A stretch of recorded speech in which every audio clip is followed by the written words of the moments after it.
Camille Leprince, quel est le dénominateur commun de cette nouvelle génération d'artistes ?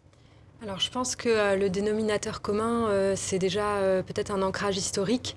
Effectivement, ce sont des jeunes qui sont nés et qui ont grandi à un moment particulier, donc qui est la décennie noire, donc ces violences des années 90, qui a quand même beaucoup marqué les gens dans leur parcours individuel, mais aussi parfois dans leur création.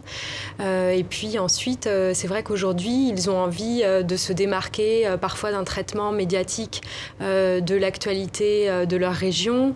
Ils ont envie aussi de se démarquer d'un certain nombre de clichés orientalistes et puis d'exister donc, dans cette singularité qui est la leur et aussi éventuellement de créer des nouveaux espaces des espaces d'expression, des espaces de rencontre, d'exposition, justement pour faire valoir leur nouvelle création et leur nouvelle vision du monde qui n'appartient qu'à eux.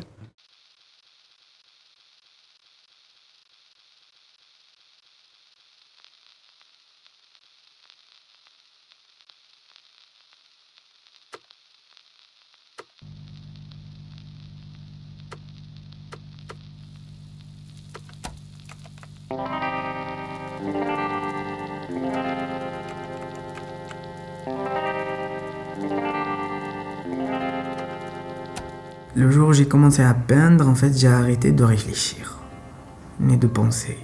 J'ai introduit une certaine notion d'abrutissement dans le travail, dans l'atelier. Je me suis dit, si je veux vraiment m'exprimer, c'est que je m'abrutisse. Je me limite au travail.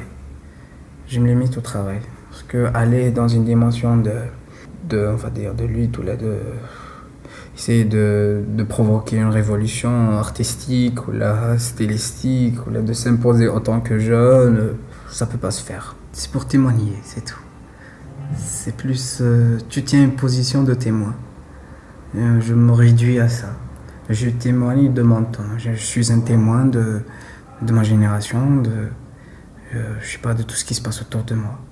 Alors c'est la meilleure manière de ne pas aussi tomber dans la folie ou dans autre chose. Comme il y a des choses qu'on peut pas dire, il y a des choses qu'on peut pas faire.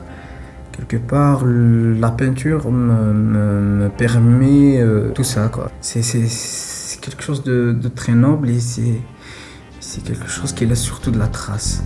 Comme moyen de témoignage, il n'y a pas mieux, je veux dire.